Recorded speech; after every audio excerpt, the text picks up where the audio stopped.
অধ্যাপক জুনাইদ হাসান ওনাকে ওনার আসন অলঙ্কৃত করার জন্য থাকলে প্রস্তাবিত শব্দ থেকে এটাই কাসাইট আলী মাদ্রাসা হওয়ার ধর্ম উপদেষ্টা গণপ্রজাতন্ত্রী বাংলাদেশ সরকার স্যারকে স্যারের আসন গ্রহণ করা তার জীবনটাই এলাকা থেকে বিচ্ছিন্ন হয়ে এই এলাকাটাকে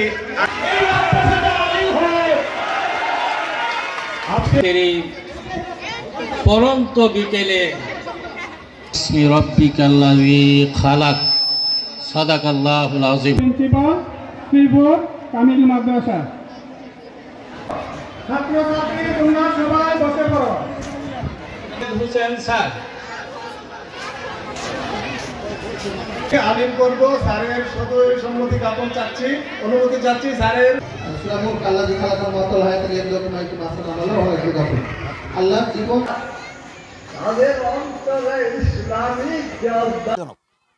কারণ একটা দেশের সরকার প্রধানকে আরেকটা দেশে অসুর বানিয়ে উপস্থাপন করাটা এটা খুব অশোভন, অসম্মানজনক।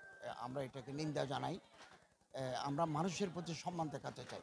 পলিটিক্যাল ডিফারেন্স মানুষের ভিতরে থাকতে পারে, তর্ক বিতর্ক থাকতে পারে, কিন্তু একটা দেশের সরকার প্রধানকে বিকৃত করে অসুর বানিয়ে উপস্থাপন করা, অসুর তো ডেভিল, অসুর তো শয়তান, তো এরকম একটা চিত্রায়িত করা এটা দুঃখজনক। আমি মনে করি যারা এই কাজগুলো করেছেন তারা এটা ভালো কাজ করেন নাই। এটা আমাদের মানুষের প্রতি মানুষের যে সম্মানবোধ এটা বিনষ্ট হয়। পররাষ্ট্রমন্ত্রীও বাইরে কারা করেছে এগুলো খোঁজ নিতে হবে। আমাদের পররাষ্ট্রমন্ত্রী, পররাষ্ট্র উপদেষ্টা ওনারা কালকে আসবেন, ওনারা সিদ্ধান্ত নেবেন যা এটা করতে হয় এটা করবেন। অত্যন্ত গুরুত্বপূর্ণ ভূমিকা তারা আগে থেকেও রাখছেন, আগামী দিনেও তারা রাখতে পারবেন। কারণ এখান থেকে দাখিল পাস করলে এসএসসি সমমান, আলেম পাস করলে এসএসসি সমমান, তারা বিশ্ববিদ্যালয়ে ভর্তি হতে পারে। মাদ্রাসার ছাত্র অনেকে ডাক্তার, অনেকে ইঞ্জিনিয়ার এবং তাদের ভালো রেজাল্ট আছে, ফলে তারা পাস করে বিসিএসে ঢুকে।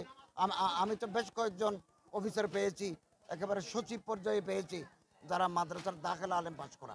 অতএব তারা দেশ গঠনে প্রশাসক হিসেবে এবং ডাক্তার, ইঞ্জিনিয়ার হিসেবে সমানে তারা সুযোগ লাভ করতে পারেন।